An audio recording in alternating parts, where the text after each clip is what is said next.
Xo'p, quyida berilgan 5 ta funksiya mavzusiga oid juda ham ajoyib misollar yechimini birgalikda ko'rib chiqamiz. Mana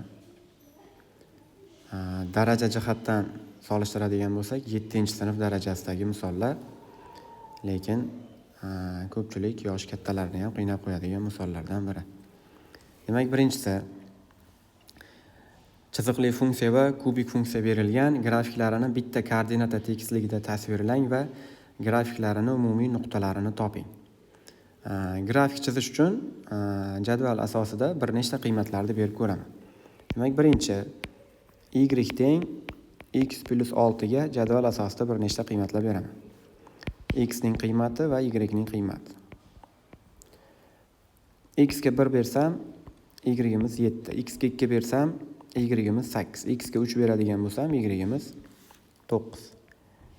Ikkinchi y teng x kub taqsim 3 kubik funksiyaga jadval asosida bir nechta qiymatlar beraman. X ning qiymati, y ning qiymati. Endi bu joyda mahraj 3 bo'lganligi uchun imkon qadar butun son chiqadigan qiymat tanlayman. Misol uchun x o'rniga -3 tanlasam, y imiz minusdan 9 chiqadi. X o'rniga 3 tanlasam, y imiz musbat 9 chiqadi. Shu yetadi ikkita funksiyaning grafikini chizish uchun. Demak, koordinatalar sistemasida ikkita funksiyaning grafikini tasvirlayman. X, y koordinatalar sistemasi, x o'qi va y o'qi. Xo'p, birinchi chiziqli funksiya y teng x plus 6 ning grafigi.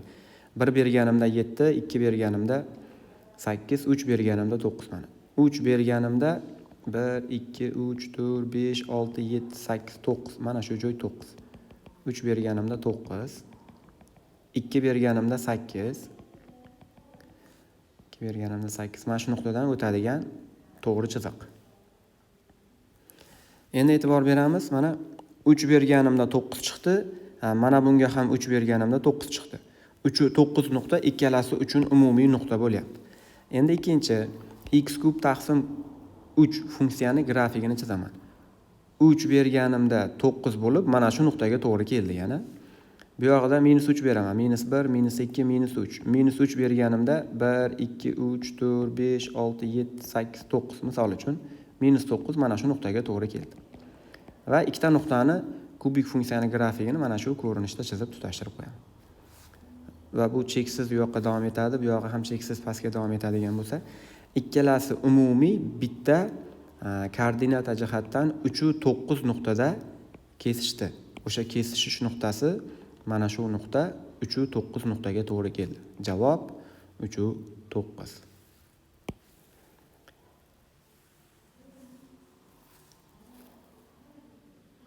Ikkinchisi k ning qanday qiymatlarida ushbu giperbolik funksiya minus cheksizlikdan 5 gacha va 5 dan cheksizlik sohada aniqlangan bo'ladi. Demak, mana bu aniqlanish sohasi bo'lyapti. Shuni oraliq ko'rinishda chizadigan bo'lsam, tasvirlaydigan bo'lsam, x o'qida 5 ni o'zi kirmayapti. 5 dan katta barcha sonlar va 5 dan kichkina barcha sonlar kiryapti. Demak, bunda x teng 5 ni o'zini qabul qilmadi. X teng 5 ni qabul qilmaganligiga sabab ifodaning mahraji x teng 5 dan 0 ga aylanib qoladi. Kasr sonda aniqlanish sohasi bo'yicha mahraj 0 bo'lmasligi zarur. X teng 5 degan ifodada mahrajimiz 0 bo'lib qolganligi sababli yozaman x kvadrat minus mahrajni yozaman. X ayrilgan 3 ta k kvadrat minus 2 teng 0 ga. X teng 5 da mahraj 0 bo'lgan. 0 ga tenglab ishlasam x teng 5 chiqqan. X o'rniga yuqoridagi ifodada x o'rniga 5 ni qo'yib davom etaman. 5 teng 3 ta k kvadrat minus 2 teng 0. 5 dan 2 ni ayiraman 3, minus 3k kvadratni o'ng tomonga o'tsam k kvadrat, davom etadigan bo'lsam k kvadrat teng 1 ga, nechchini kvadrati 1 ga teng. K teng plus minus 1 ni kvadrati 1 ga teng. Demak, javob k teng plus minus 1 ga. Xo'p, uchinchisi y teng s to'g'ri chiziq. Bu gorizontal to'g'ri chiziq, ya'ni x o'qiga parallel. Chunki bu joyda s ni bitta ozod son sifatida qarayman. hamda y teng modulli funksiyani grafigi. Ikkita grafiklarni o'zaro joylashishiga qarab umumiy nuqtaga ega bo'ladi, ega bo'lmaydi holatini xulosa qilishligimiz mumkin. Demak, grafikini chizaman. Grafikini chizish uchun birinchi modulli funksiyada modul ichini 0 ga tenglab ishlayman. 2x - 4 teng 0 ga. Bundan ishlaydigan bo'lsam x teng 2 ga. X o'rniga 2 ni olib borib qo'ysam, modulni ichi 0 bo'lganda y teng 3 ga. Modulli funksiyani 3ning koordinatasi 2 3 ga to'g'ri keladi. Endi modulni oldidagi ishora minus bo'lganligi uchun modulli funksiyani shoxchalari pastga qaragan holatda grafik chiqadi. Demak, grafikni chizaman. X, Y dekart koordinatalar sistemasi. Modulli funksiyaning grafigi. 2 3 nuqta 1 2 mana shu joy, 1 2 3. 2 3 nuqta mana shu joyga to'g'ri keldi va modulli funksiyaning grafigi shu joydan pastga qaragan holatda, mana shu holatda ketadi. Endi aniqroq chizadigan bo'lsam, x va y o'qini kesish nuqtalarini topish orqali chizadigan bo'lsam, x ga 0 berganimda y da -1 dan kesib o'tar ekan. Xo'p, modulli funksiyamizning grafigi mana shu holatda ketdi. Misol uchun mana endi y teng s ni grafigini joylashtirish uchun mana joylashtirib ko'raman. Agar s ning qiymati y teng s ning qiymati mana bu s ning qiymati 3 bo'lganda y teng 3 chizig'imiz mana shu chiziq bo'lardi.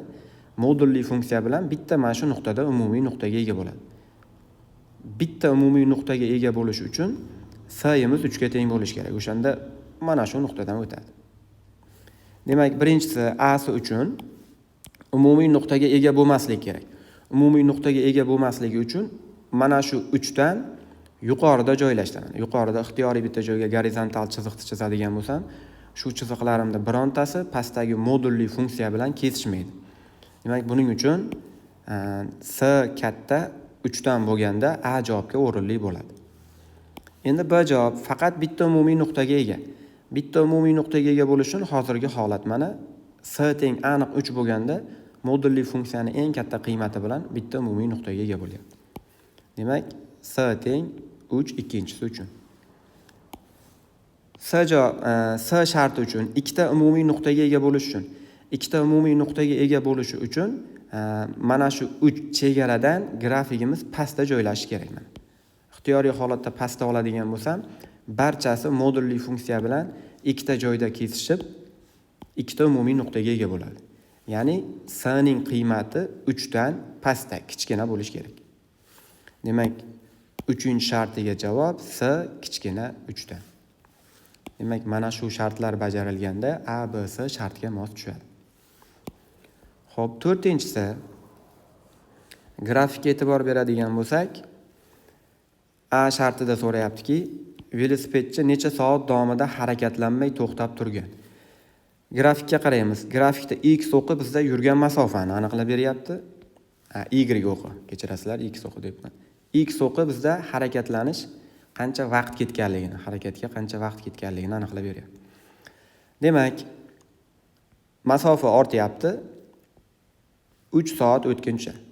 Demak, jism 3 soat harakat qilganda uni masofasi ortyaptimi? Demak, 3 soat ichida mana 10 kilometr yo'l yurdi. Endi mana shu joyga e'tibor beramiz. 3 dan 5 gacha bo'lgan oraliqda masofasi o'zgarmayapti. Vaqt o'tyapti, lekin masofa o'zgargani yo'q. Hali ham o'sha 10 ligicha turibdi. Bu degani jism harakatlanmay to'xtab turgan. 3 dan 5 gacha harakatlanmay to'xtab turgan bo'lsa, demak 2 soat harakatlanmagan. T teng 2 soat plus va mana bu joyda ham mana 6 dan 7 gacha bo'lgan oraliqda vaqt o'tyapti, lekin masofa gorizontal holatda o'zgarmas saqlanyapti. Vaqt o'tsa-yu masofa o'zgarmasa, jism harakatdan to'xtagan hisoblanadi. 6 dan 7 gacha yana 1 bor. Demak, 2 plus 1 jami 3 soat harakatlanmay to'xtab turgan. Endi B sharti velosipedchi jami necha kilometr masofani bosib o'tgan? Jami bosib o'tgan masofasi maksimal 10 kilometr. 10 kilometrdan yuqoriga chiqqani yo'q. Grafikga e'tibor bersak 10 kilometrga chiqib, ma'lum vaqt to'xtab, yana o'sha 10 kilometrni oxiri 0 gacha qaytdi. Demak, 10 kilometr borib, 10 kilometr qaytgan bo'lsa, jami 20 kilometr masofani bosib o'tgan. Demak, S umumiy 10 kilometr plus yana 10 kilometr, jami 20 kilometr masofani yurgan. S sharti velosipedchini harakat davomidagi o'rtacha tezligi. Endi harakatlanish vaqti mana T1 desam, T2 harakatlanish vaqti. Umumiy vaqtga e'tibor bersak, umumiy vaqt 10 soatda to'xtadi. 10 soatdan harakatlanmagan qismi mana 1 soatni va mana bu joydagi 2 soat. Umumiy hisobda to'xtab turgan vaqtni 3 soatda ayirib tashlasam, harakatlanish vaqti kelib chiqadi. 10 ayrilgan 3 demak 7 soat harakatda bo'lgan. O'rtacha tezligini topish uchun umumiy masofa 20 ni umumiy harakatlanish vaqti 7 ga bo'laman, o'rtacha tezligi kelib chiqadi.